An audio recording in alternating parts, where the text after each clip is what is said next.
Welcome, everyone. Great to see so many faces. Well, welcome. Thank you guys for coming. My name is Student Newby. I'm a tutor here, and I am giving my first tutor talk. I mean, I've done this many times. You guys are in for a great treat. I've polished this to the perfection. Anyway, I believe you guys learned arrays and loops, touched upon them last week. I understand that right now you're also learning about classes and objects, yes? Excellent. I wrote this for last week, but there was snow and ice. So this is going to be mostly about last week, but I'm also going to improve. The last example I'm going to show you guys does actually involve classes and objects, and you get to see some of that. All right, arrays and loops, the analytic sensation sweeping the nation. Oh, I'm glad we are currently living in the year 1960.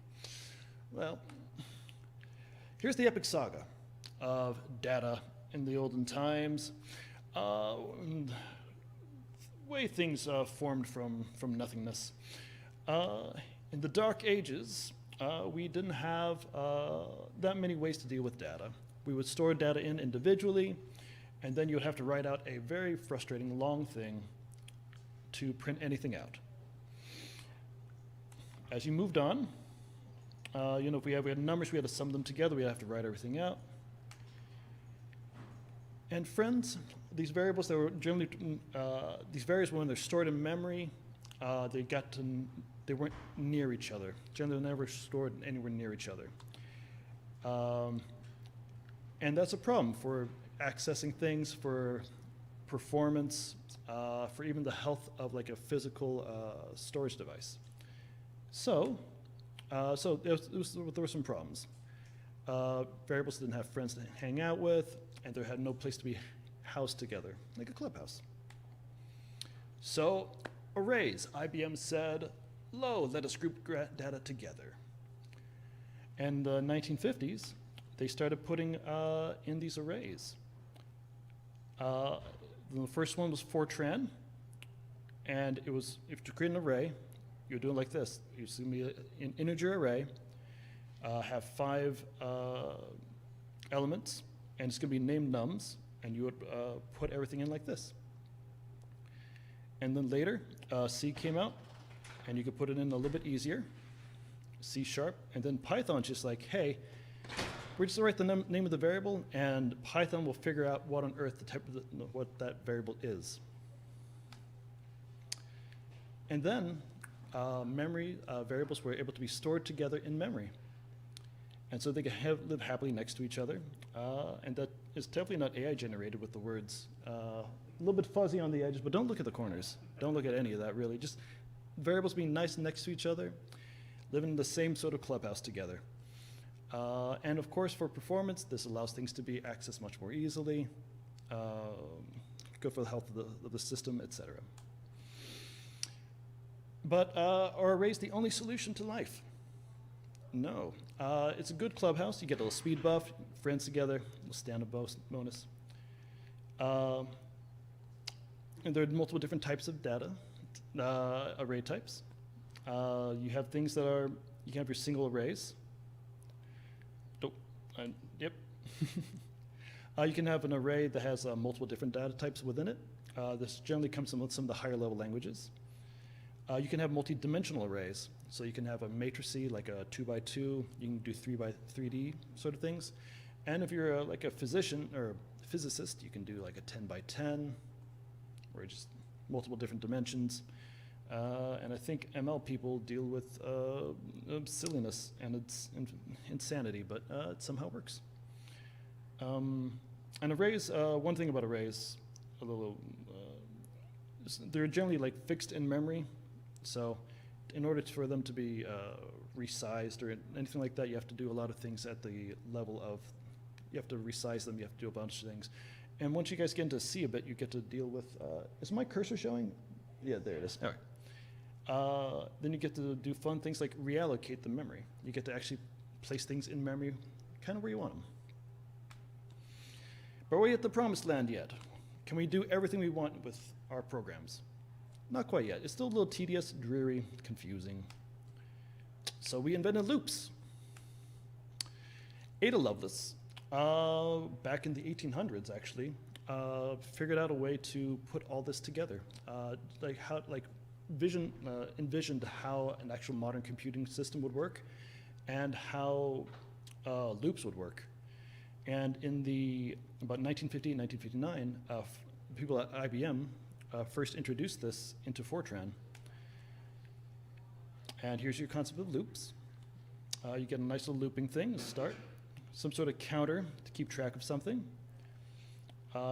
whatever the process is that's occurring, and we check for it to see if something needs to stop. And if not, we just keep going until we reach the end. And in this future age that we now live in 1960, we have friends. We can live that. They live in their own clubhouse. They're right next to each other, and they're very accessible. Yep. Can someone tell me what this little function does?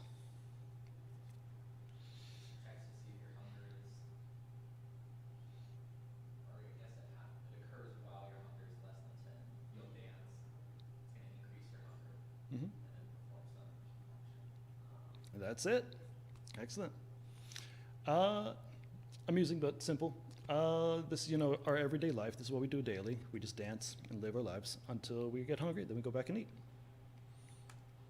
So, I believe you guys touched on this last week, so I won't spend too long on it. Multiple different types of loops. You got your while loops, your do whiles, your for loops. Some of them are more, like your for loops are very specified for doing things like incremental checks. Very useful. And I have done some live examples for you guys. Here are my references. And I need to modify one. I wrote a little program that has multiple different examples of arrays and loops being used. I should probably be in the red folder.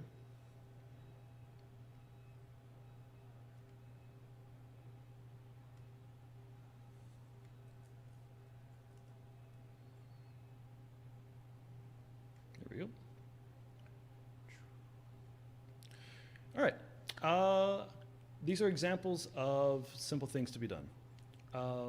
If we're talking about just like silly arrays, or not silly, simple arrays, if you were to say, like, if you want to do some sort of squaring of values, nice little simple thing,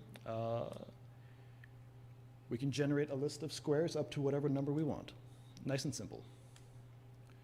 A Fibonacci sequence, which becomes useful somehow, some way, but it becomes useful somehow. It's a sequence where things get, where the sum of the previous two values is generated into the next value, and it just keeps going upward. But then you get to start doing some cool things with some things that actually have like neat appearances.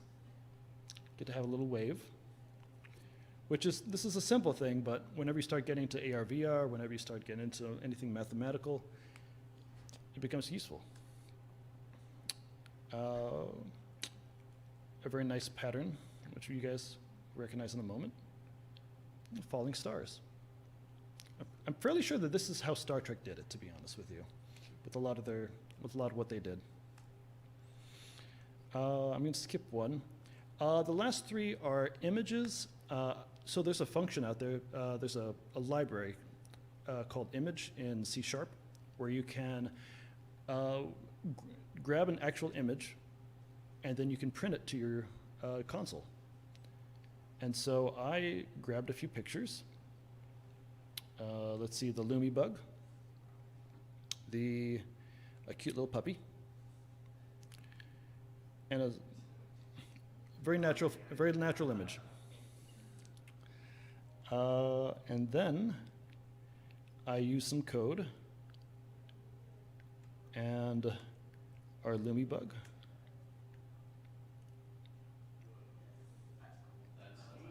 Mm-hmm. It's pretty cool. I'll show you guys the code after a moment. What do you guys like to see next? The puppy or the kitty? Puppy.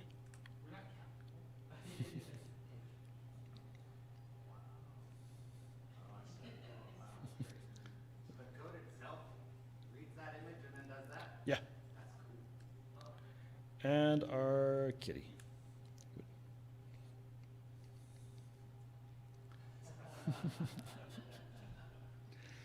Which I thoroughly enjoy. Let's say I like the coding version more than the legal version. It makes me happy. So yeah, I'll show you guys the code really fast for that last one, since you guys are dealing with objects and such. In the code here, these things are stored in memory. Luby.png, surprisekitty.jpg, qpepper.jpg. And when these are sent into the function that is called ASCII image printing, the image path is loaded here in this line. So we're using a class called image, creating an image object called img, and then we're going to go ahead and use the load function inside the image class with RGBA32 to load the image path directly into memory. And then we're going to run a loop that's going to print vertically and then horizontally. It's going to print vertically, it's going to line, top line, then print horizontally, next line, print horizontally. Yes, and it's going to, yeah, and it's going to be resized to the terminal. I think it's X by Y, I think, is how that works. Yep, and it just prints space wherever it doesn't find a, oh yeah, there's an offset of 30, so that it's centered in the room, centered in the screen. And the place where the magic work happens is these two sections right here. A pixel is defined as like a short array of 2 values. And then aspects of each pixel are basically like numerically generated. So like RGB up to, like, was it 256? So each RGB value goes up to 256. So if you get the sum of all these to be greater than 256, it prints a pound symbol. And if it doesn't, it prints just a space. I refuse to say hashtag.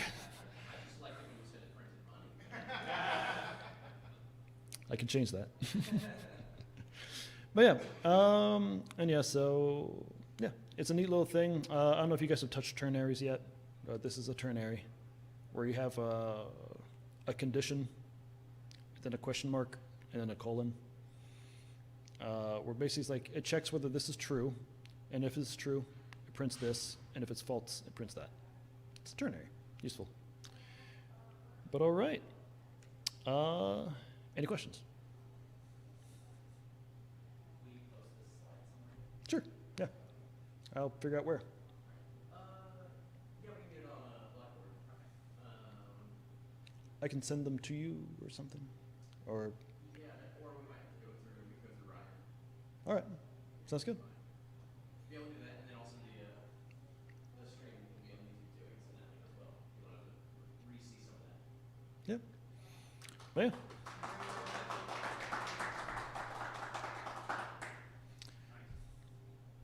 Thank you for coming.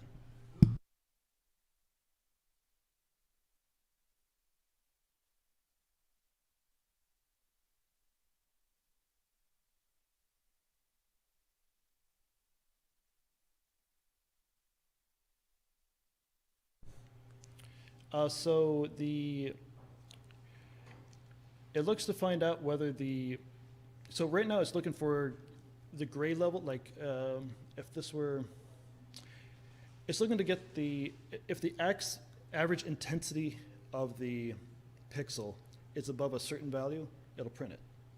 So it first checks my understanding is that an image object has within it a R, a G, and a B element, I guess. Yeah, it's like the color, Yeah. the red, green, and blue color Yeah. values. There's probably also an alpha. There might be. Yeah. And yeah. So it just checks to see like how strong is the red value, how strong is the green value, how strong is the blue value.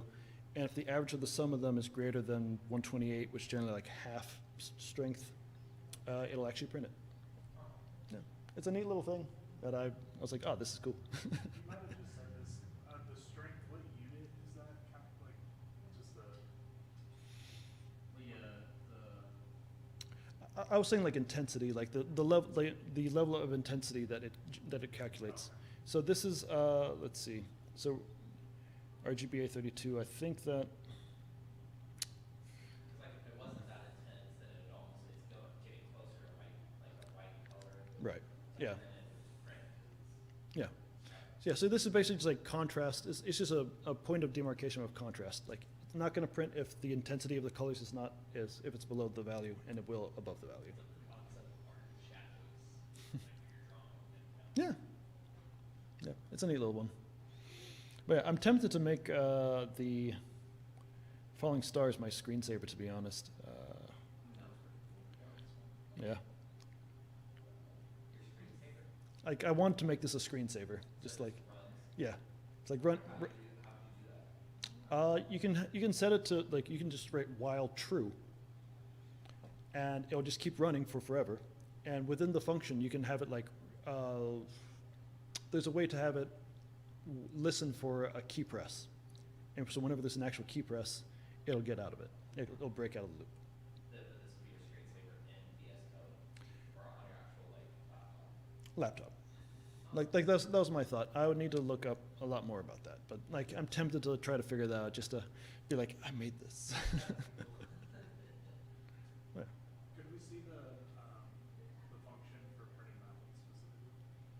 For printing what? The stars. Ah, sure. Here we are. Let me zoom in a little bit. Right, so we are creating a randomizer. So this is actually, yeah. We're using the random class to create a random object called rand. You're initializing it to be using the random function, I guess. And then we're setting the width of where it's going. And to fill the, mainly, I noticed that at a certain value, it was only like printing like half the screen or quarter of the screen. So I just played around with it until it's filling all of it. Creates an array of stars, characters of size width, and then we just run the loop. We do 90 times. And most of it is just filled with empty space. But every now and then, there's going to be a star. And like there's generally going to be a star in each line that's printed. So it just keeps going. And then you write it in. And you can get you can slow down how fast things work by putting in a sleep function. And so this is done in milliseconds. So like the printing I did with 1 second, with 1 millisecond pauses. This one I did with 100 millisecond pauses. And it's just like tenth of a second. It shows the next star. Tenth of a second, next star, next star. Right before we started, I was just talking to Jake about. It's like I wonder how you would slow down. Hmm? That's funny, but this is exactly what it is. Yeah, it's pretty sweet. And then it just counts down until it's 90. Or it's from 90. So that's Yep. Yeah, I did. This one's a countdown from 90.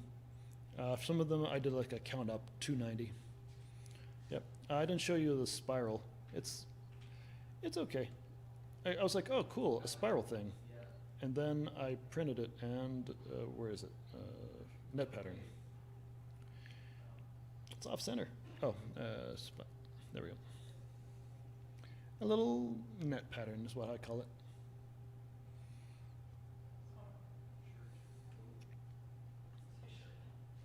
Did you already show like the wave in the other ones too? Hmm? Did you already do the wave in the other ones as well? Yep, I did the wave. The wave. Yep.